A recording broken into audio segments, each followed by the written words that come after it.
Raphaël Gaillard, qu'est-ce qui se cache derrière cette expression l'homme augmenté? Est-ce que c'est la promesse de la médecine de nous rendre plus beaux, plus forts, plus intelligents, plus créatifs? Ou est-ce plutôt le fantasme de milliardaires américains en quête d'immortalité? Alors les fantasmes de milliardaires, plus précisément californiens, assurément, notamment ceux de Elon Musk, mais des autres également.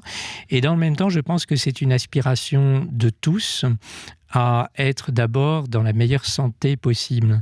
Et aujourd'hui, nous avons, grâce aux neurotechnologies, la possibilité de réparer certaines fonctions cérébrales qui seraient altérées par la maladie.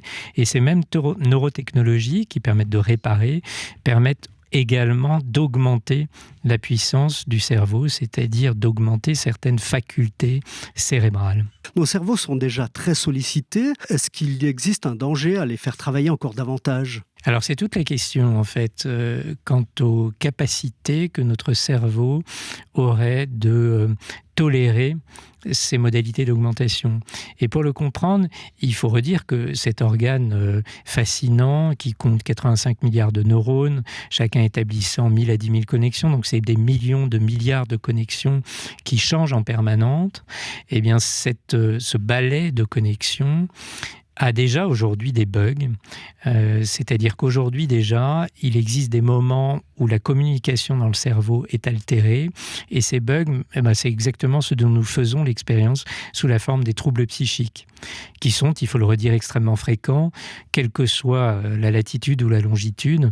La schizophrénie affecte à peu près 1% de la population générale, et une personne sur 5, au cours de sa vie, fera un épisode dépressif caractérisé, c'est-à-dire nécessitant une prise en charge. Donc, en sachant que notre cerveau, aujourd'hui, a déjà des difficultés à se supporter, nous pourrions dire qu'il ne se supporte plus à ce niveau de puissance, eh bien nous pouvons craindre que l'augmenter davantage entraînera davantage de troubles psychiques et que la fraction des personnes qui seront atteintes de ces troubles sera plus importante encore. Qu'en est-il des jeunes générations qui sont nées avec ces nouvelles technologies? Est-ce qu'ils seront mieux armés face à cette déferlante qui nous arrive dessus?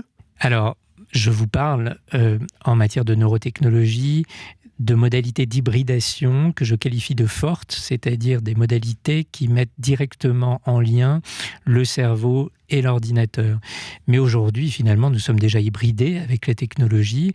Une hybridation que je qualifierais de faible, c'est celle qui caractérise notre rapport aux objets connectés, nos téléphones dits intelligents par exemple.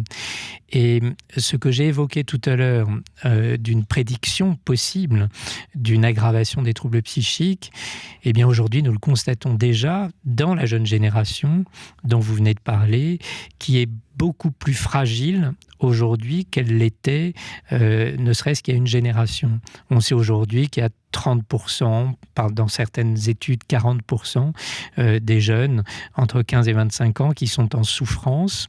On ne comprend pas bien cette souffrance, il y a plein d'explications possibles, le monde est complexe, il n'y a plus de modèle simple, géopolitique ou économique, il n'y a pas de perspective, la Terre est peut-être en train de rôtir.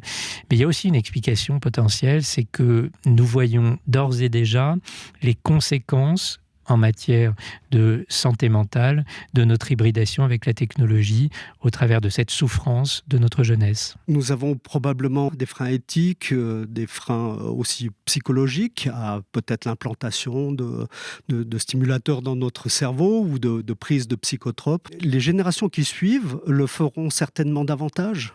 Je crois que tous les moratoires que nous pourrions imaginer ne parviendront pas à ralentir ce mouvement, et je crois que l'aspiration à l'augmentation de la puissance de l'homme est tellement universelle qu'elle s'incarnera de cette façon dans l'augmentation du cerveau avec les moyens que vous venez d'évoquer.